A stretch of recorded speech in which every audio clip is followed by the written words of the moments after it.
So, scientific method, characteristics of life, classification. Moving on to another fun topic.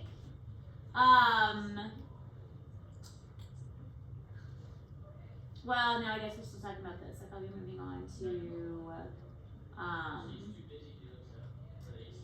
to chemistry, but I guess we're not going to chemistry quite yet. We're still talking about the characteristic, or still talking about scientific method. So, still talking about scientific method, not moving on to chemistry yet. So, with the scientific method, we're going to expand on that. And we're changing one thing at a time, as I mentioned previously. You don't want to manipulate a bunch of objects at once. Teachers, pardon the interruption. This is just a reminder. Please allow students to vote on their Chromebook. They should receive an email from me with a link, and they should all have access as of now. Thanks. Is everybody vote for me? I don't care if you vote for me. I just want to get for it. It'll be fine. Oh, Whatever it's called. We'll vote after notes. We'll take notes first. They won't take super long. And then you vote. is the research usually raised? Sorry, one more announcement. Juniors and seniors who want to take the ACT, there are sign-up sheets in the office and outside of my room. I'm saying it again for those who didn't hear. If you're not on the sheet, you will not take the ACT. So if you want to take the ACT, make sure your name is on the sheet. Thank you. So, what was your question? Do you need to write that down? The bottom like folded. You don't need to write that down. It's kind of something though, like you should understand, but you're not going to really be tested on it. So, but I mean, it's true. Research usually raises more questions than it answers, and here's an example of that. When I was working on my thesis, I was researching zebrafish and oxygen on zebrafish, and I was breeding zebrafish in tanks in a lab. And one set of tanks had normal oxygen and one set of tanks had low oxygen. So it's called hypoxia when they don't have much oxygen, and normoxia when they do.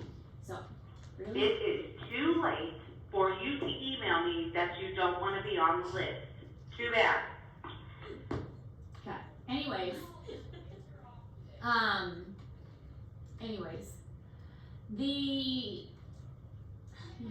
was talking about my zebrafish and breeding them, and so I started into my project. It's been about 3 months, and I had a bunch of baby zebrafish, and I'm talking like hundreds of baby zebrafish.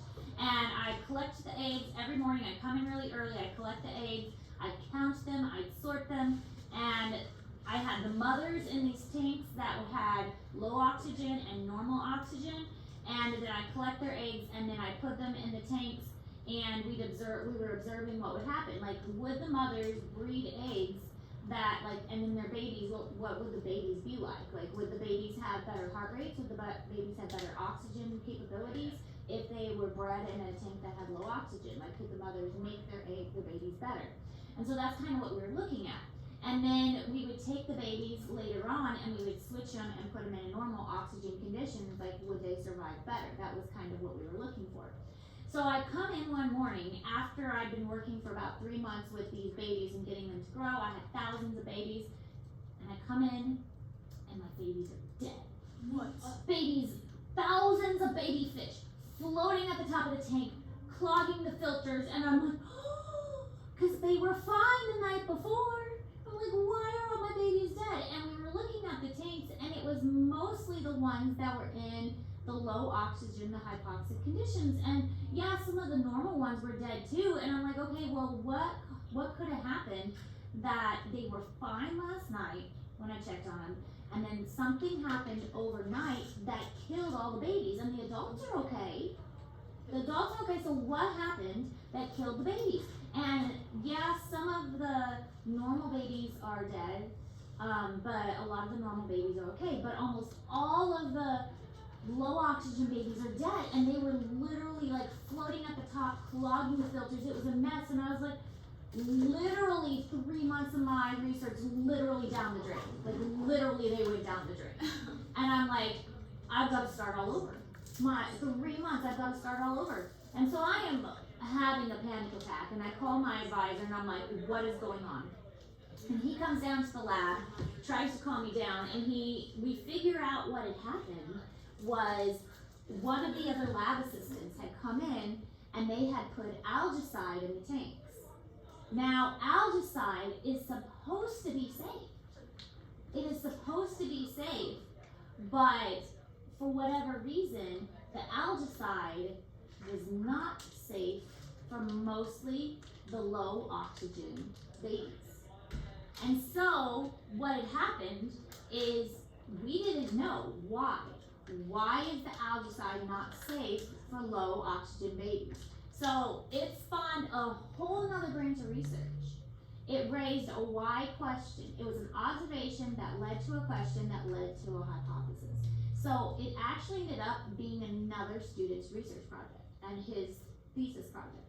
And so research usually raises more questions than it answers, so it never really has an endpoint. So I tell that story to show how it actually happened in real life. Yeah, it sucked for me because I had to start over, but it spawned a whole nother research project for another student because of something that was a mistake. So in science, mistakes lead to new questions. My research project ended up being fine. I did have to start over and it set me back, but the interesting part was, you know, now we had a whole nother research project because that wasn't supposed to happen. What was it about the algicide that harmed low oxygen fish? So, interesting developments. I think he went on and later wrote a paper about it. So, prediction, or this is an example of an experiment. There's these potato chips, and the researcher noticed that potato chips that had this chemical called olestra could potentially cause intestinal cramps. So that was the observation that he made. So if olestra causes cramps, then people who eat olestra would be more likely to get cramps than people who do not. That is his prediction. Is it true? Is it not? That's what we want to find out. So they're going to test an experiment for this. Because it's written as an if-then statement, it's a really good hypothesis, we can easily do an experiment for this. So obviously what we do is we feed a bunch of people chips that have olestra, and we feed a bunch of people chips that do not have olestra. And then we observe, do you get stomach cramps? What is olestra?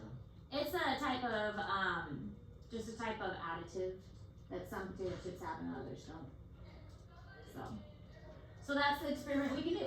So let's feed a bunch of people chips that have olestra, and let's feed a bunch of people chips that do not have olestra, and let's just see what happens. So you can bet that they did that. How do you make your coffee? I don't make coffee. I make tea. How do you make your tea? What's this called? We're searching for another one. Tea bag. It says, Oh, tea is just like black tea. I like, my two favorite kinds are ginger and lemon tea. And then this is Earl Grey. I usually alternate between the two. I have a lot of stomach issues, so if my stomach is feeling really bad, then I'll go with ginger lemon because it calms my stomach. I was feeling okay today, so I went with Earl Grey. But I don't like coffee.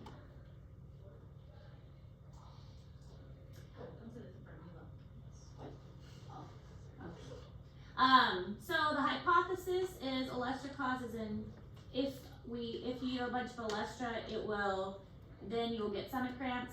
The prediction, and then the experiment, you have your control group, they eat regular potato chips, that's your control group. The experimental group is they eat a lot of potato chips, and then this is what they found out. 93 out of 520 people in the control group got cramps, which was 17%, and 89 out of 563 people in the experimental group got cramps. So if you look at the percentages at 17 and 15, based on these percentages, do you think that is a big, do you think that is true that olestra causes stomach cramps? No. Because these are pretty close, right? I mean, 17 and 15 are pretty close to each other. So because those numbers are so close to each other, it's pretty safe to assume that they are too similar to each other. Also looks like the regular group, didn't they have more people? Yeah, they had more, a slightly higher percentage. But when you're looking at percentages, you get into statistics a little. This is something we call not statistically significant. these numbers are too close to each other that they would not be considered statistically significant. There's no, they're not far enough apart to be considered statistically significantly different. Another thing I'll point out, and we'll talk about more in a little bit, is the sample size. Having a large sample size is better, and this actually does have a fairly large sample size, 529 people to 560 people. That's a pretty good sample size. So the larger the sample size, the more accurate. So the fact that they have a large, like they sampled to combined about 1,000 people, that's pretty good sample size. Yes. So we can determine, based on this experiment, that Olestra does not cause stomach cramps. Eating a lot of potato chips does. So don't eat so many potato chips, you're gonna get sick. Another experiment is that researchers wanted to determine, like there's this peacock butterfly, and the peacock butterfly uses a couple things to help it defend itself, because butterflies for the most part are a good food source for other animals. So a butterfly can open its wings and show its color pattern. Sometimes the color pattern can be a warning coloration, and sometimes, as in the case of the peacock butterfly, it has these spots on it that look like owl eyes. So it flashes these big eye spots that look like owls to scare away other things. The other thing is it produces kind of this hissing, clicking sound, and that noise startles a predator. So the researchers wanted to see what is it exactly that is protecting the butterfly. Is it the eye spots, or is it the sound, or is it both that is protecting the butterfly? So we've got a lot of variables that are going on here. The eye spots, the sound, and both. So the experiment gets a little more complicated when you're looking at all of those different variables. So we're trying to test for several things. So what do you think the control would be in this? Like what are you keeping the same to compare it to in this kind of experiment?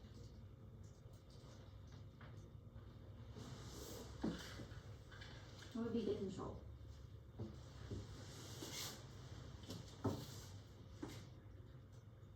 Okay, what would be the thing that we're changing? If we want to figure out how the butterfly protects itself. Think like a scientist.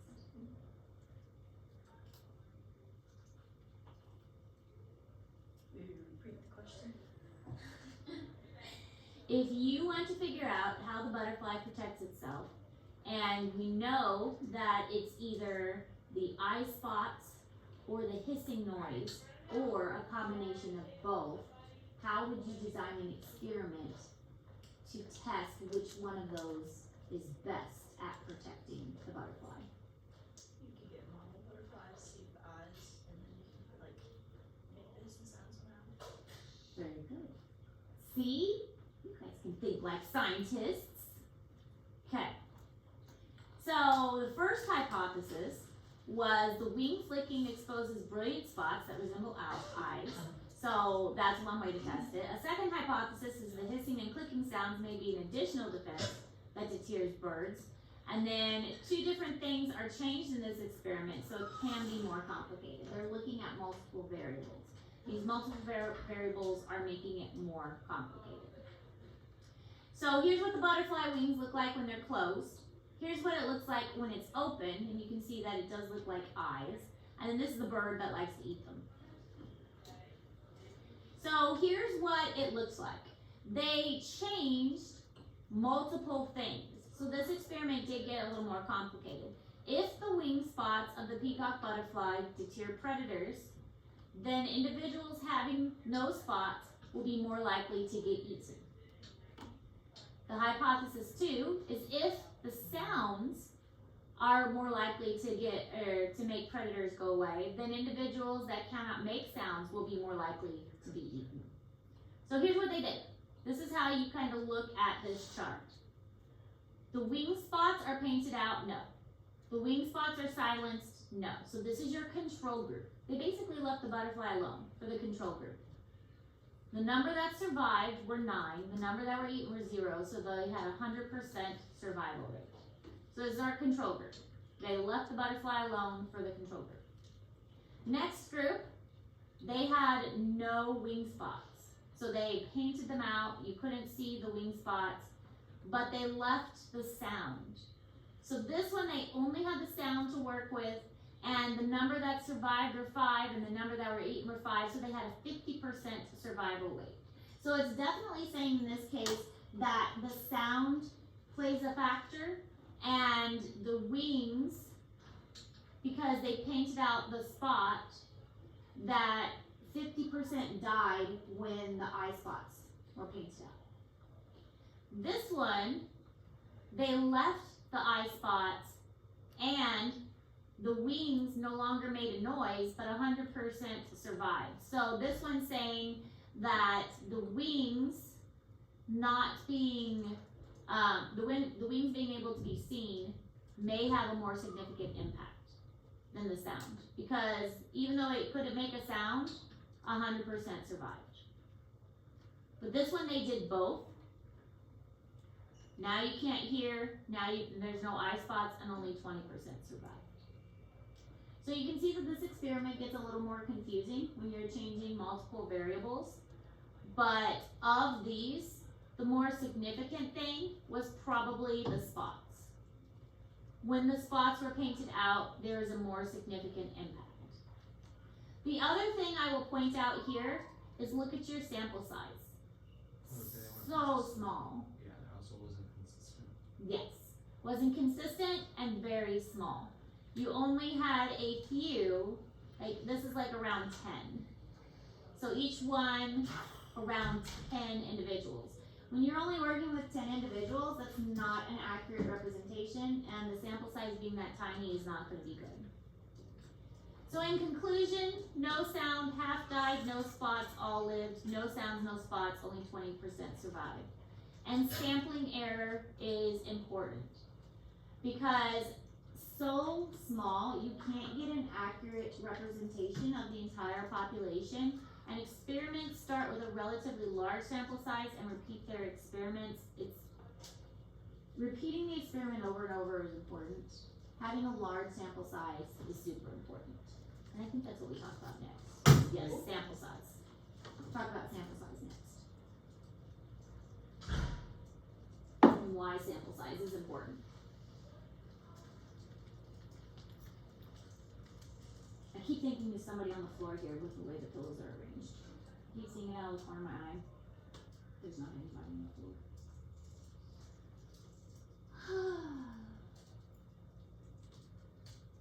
Ramsey, you're so quiet. Are you awake? Kind of. What time do you go to bed at night? I don't know, like 9:30. I have to wake up, go to cross country, like 6. Miss Ayers, are you a half, I thought you were like a half full kind of person. Why'd you say half died, not half lived? I don't know. I'm Didn't really think about it.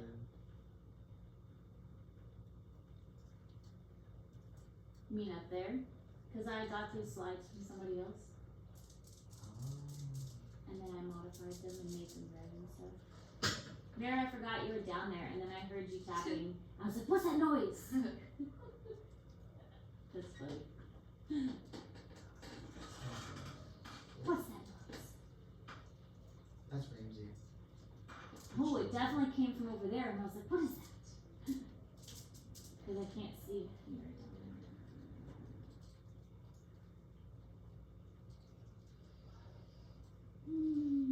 We go with this slide? No. See, even though I say you only have to write the red, I know people write more than red. I've written every Yeah. single Not one me. down. I write on minimal.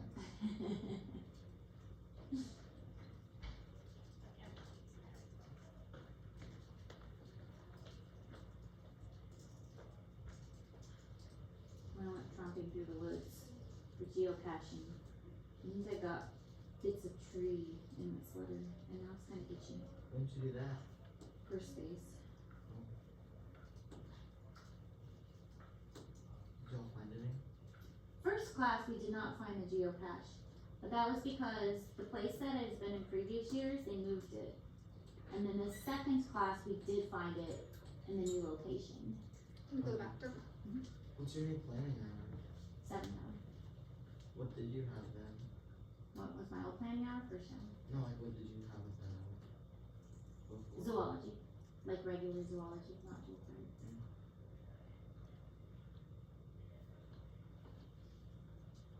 You good now? No. Okay. Almost there.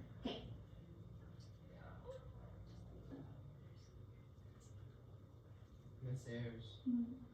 Wanna look at the HOCO thing? After class? After class. I'm so Okay, now is it almost? And then we all have to vote on it after class. I'm glad that teachers get a vote. I wanna vote. They made y'all, they like, although nobody voted that way, but I made sure everybody did that. I wanna vote. I feel like it makes more sense that y'all can. I wanna vote.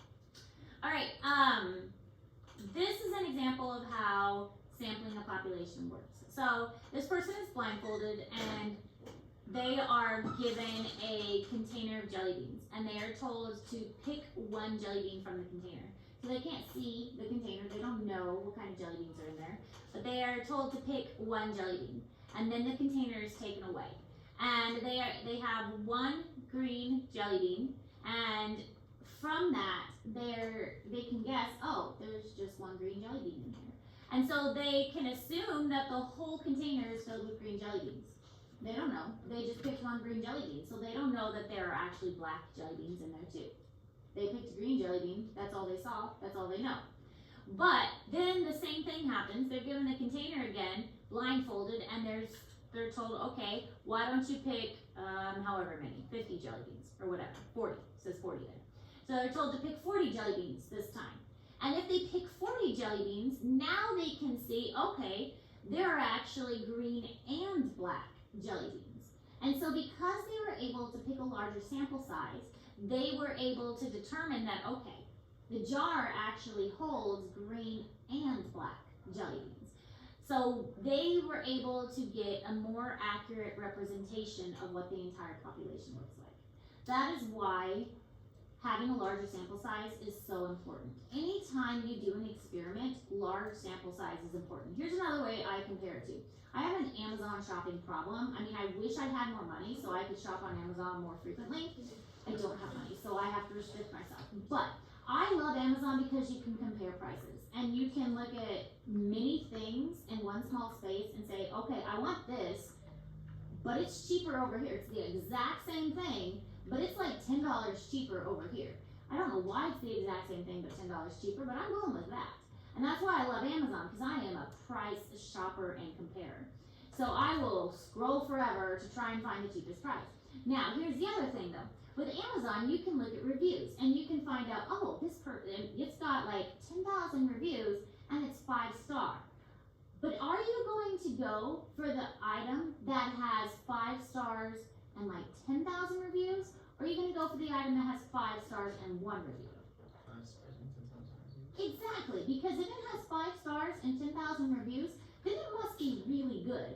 But if it only has 1 review, then that is a really biased review, because that's not accurate at all. I also do the same thing with books.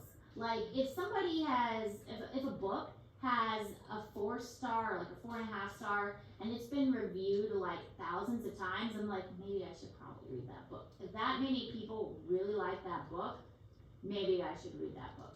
Whereas if it's got like a 3 or 3.5, and a lot of people have reviewed it, I'm like, yeah, I can probably skip that book.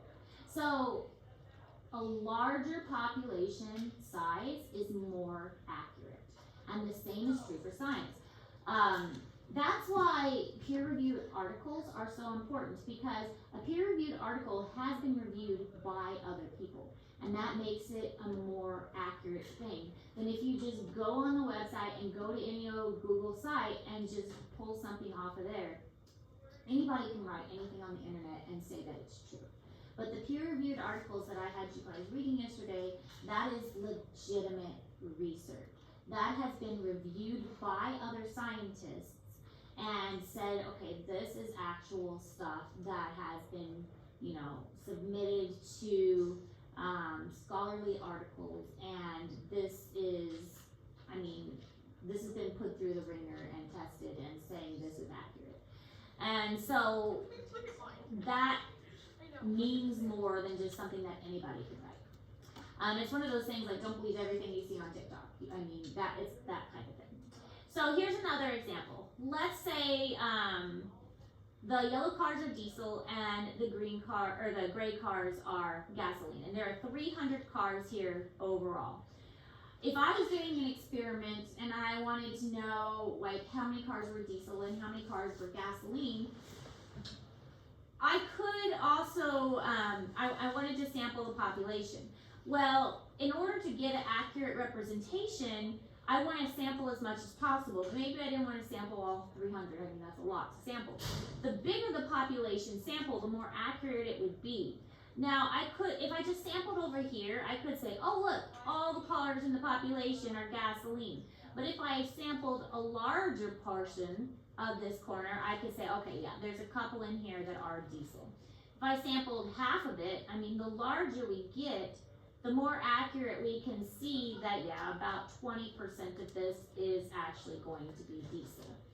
So, bigger sample sizes, anytime you can get a bigger sample size, the more accurate your research is going to be. Probability is the chance that a particular outcome of an event will occur. And as I mentioned before, statistically significant, a result is very unlikely to have occurred by chance alone. So when we were talking about the Olestra, the percentages were too close to each other. They were not statistically significantly different. They were too close, like a 15% and a 17%. That was not different enough. So when we're talking about occurring by chance alone, there's always going to be some random variation in the population. And it's always going to have some chance that, yeah, that might have been random. It's possible that could have been random, like rolling a dice or flipping a penny. That there's always going to be a chance that something happened randomly. But if it's statistically significant, that means, yeah, that probably wasn't random. That probably happened for a reason. Like genetics, for instance. We know Punnett squares. Well, we haven't taught you guys Punnett squares, but you will learn Punnett squares. 8th grade, Okay. To HH, lowercase, Good. lowercase. We'll do them again, only you guys will do more advanced Punnett squares and make you do bigger Punnett squares. Don't worry, I'll teach you. So that is intentional, that's not random. So that is statistically significant because it is not a random thing. Genetics is an intentional inheritance. It's inherited in a specific way. So some things are random with the way they occur, like rolling a dice, that kind of thing. But some things are not. Now, error bars are on statistics when you look at a graph, and error bars represent how much chance there are for something to be wrong in statistics. It makes a lot of sense, and we're going to look at a graph on this next slide about what an error bar is. So with an error bar, the way you do it is you have, I'll draw it on the board, it makes a little more sense when I draw it on the board. So you have a range of numbers, let's say they go from 2 to 10, and maybe the average is 5. So 5 will be the dot in the middle, 10 will be the highest number, and 2 will be the lowest, and then you draw the line through it. And then if you averaged out the numbers, 5 would be the average. So you don't want, why is my markers dying? You don't want the error bar to be really big, because if you have a big error bar, that means that the numbers are skewed.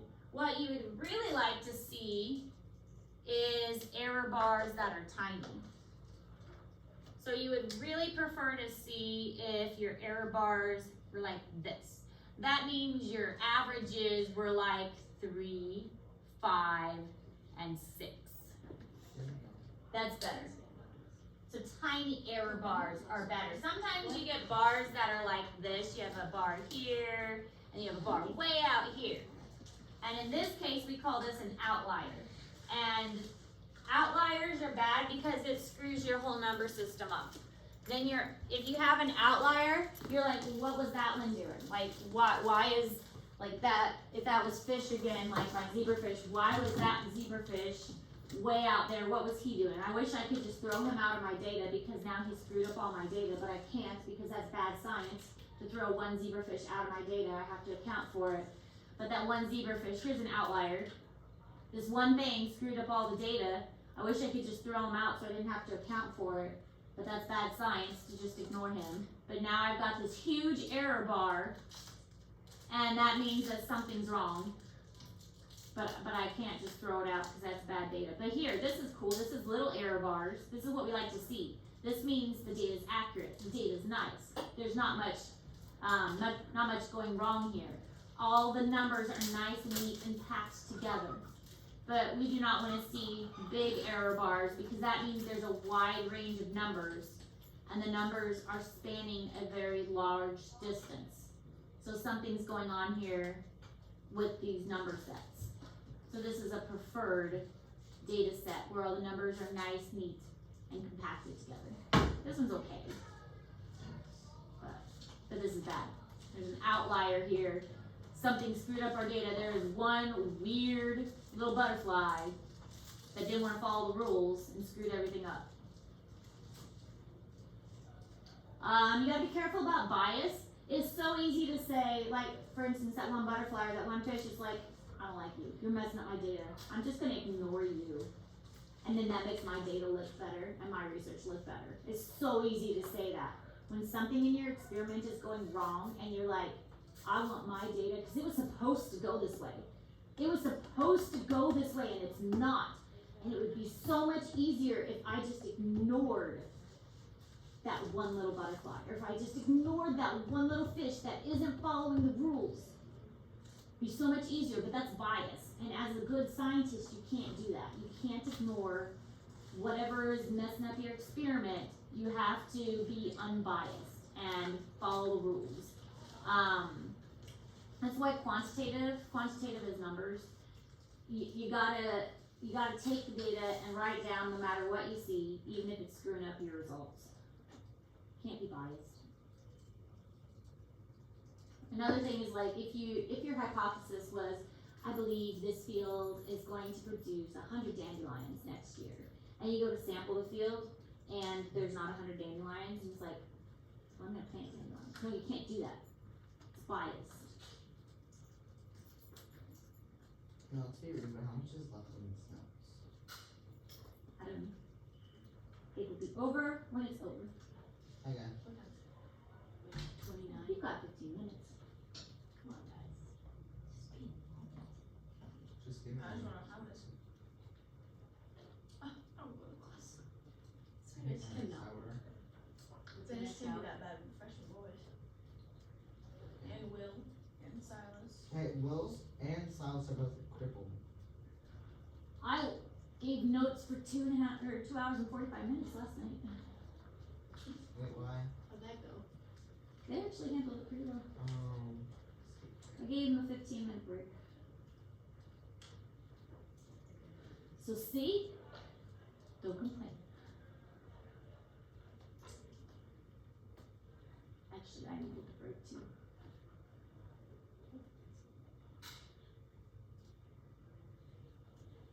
They had a test coming up this weekend, so we had to go the whole class time. Usually I let them out a little early, but we were studying for their test.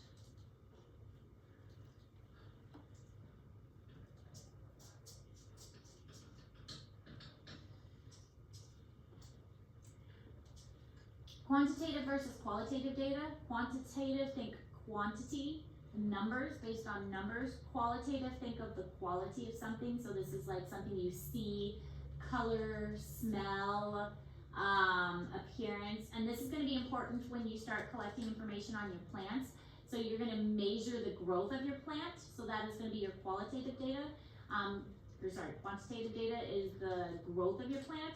And then qualitative data is going to be our plant started smelling, our plant was bending toward the light, our soil got little bugs in it, our plant turned yellow, things like that. So that would be qualitative data that you collect on your plant.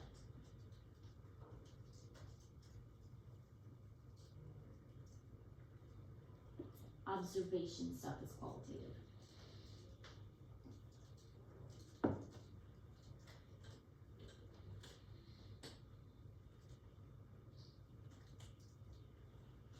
I'm really taking stuff like that.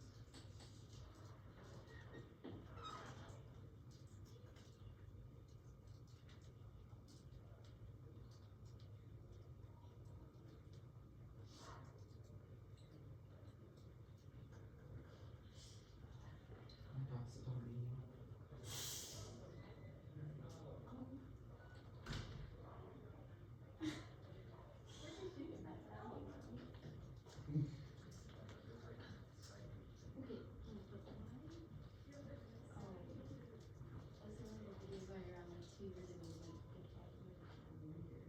Oh my gosh, no.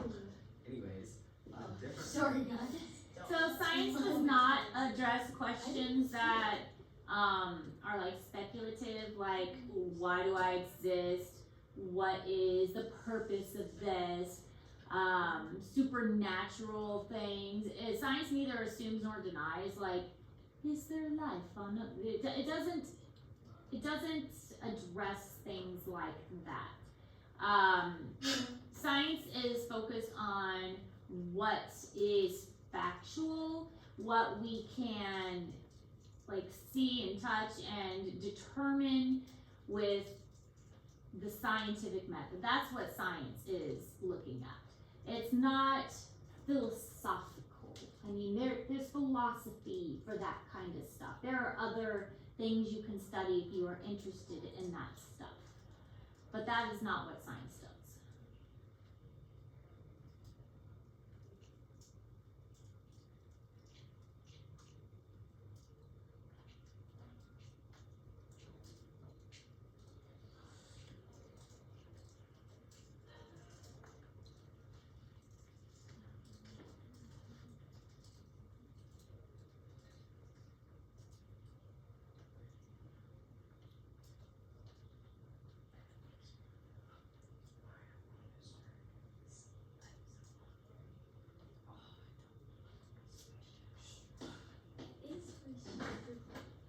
Oh, it is.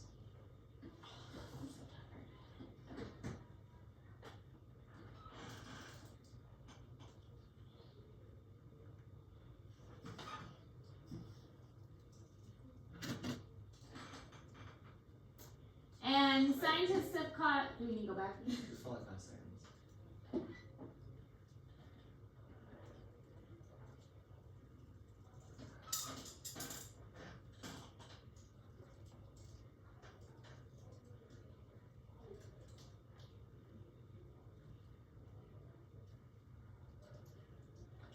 Science has caused tons of controversy.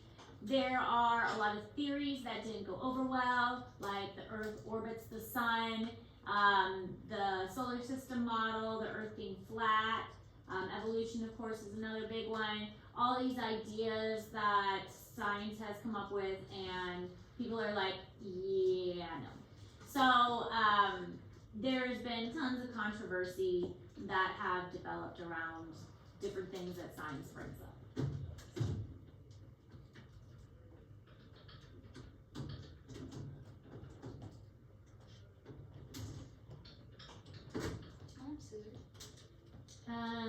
In the, like the pencil thing. See 'em?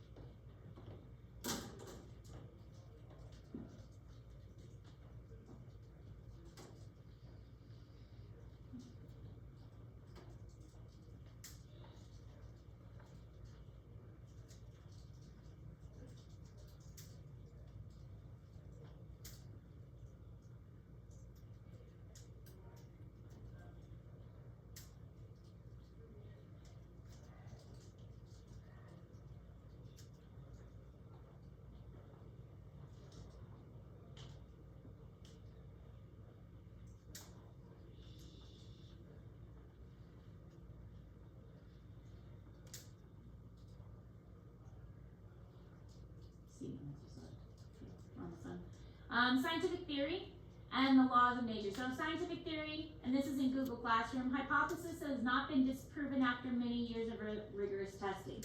So these ideas are ones that science has looked at them over and over and over and over again, and evidence keeps going back to saying, yes, this is probably true, yes, this is probably true.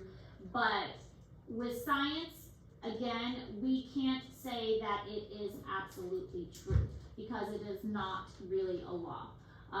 Laws have math that backs them up. That's why we will never really say that this is absolutely true. We say it's a theory because laws have math.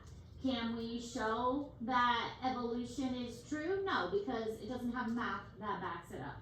Can we show that the solar system is really like the sun is going around or the earth is going around the sun? No, because we don't really have math to back that up. So these things are still consisting of theories. The laws of nature describe a phenomenon that always occurs under certain circumstances, often again proven by math. A law is what happens, a theory is why it happens. So laws, what happens, a theory is why it happens, and the laws are having math to back them up. So laws are more like physics. There's laws of physics. Why is that one on the student notes?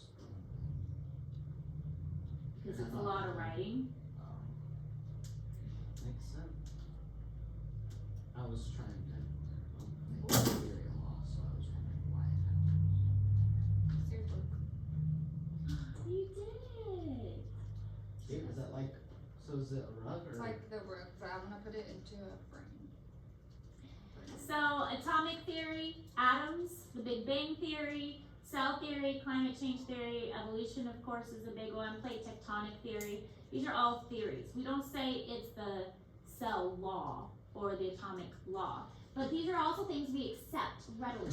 We accept the atoms being there. We accept the cells, and we accept like climate change, those kinds of things. Plate tectonics, we accept that. Okay. All right. So we're done. Don't forget to vote. Don't forget to vote. Don't forget to tell me what you need for your plant lab so that I can go out and get that. Okay? Vote. Tell me what you want for your plant lab because I'm shopping this weekend. Do you want us to turn in that paper or just leave it unsubmitted? Like for you to see our. Well, you need to get it approved by me, so you need to tell me. Oh, yeah. So that I can go shopping. And I need to make sure it's something that's actually doable. So.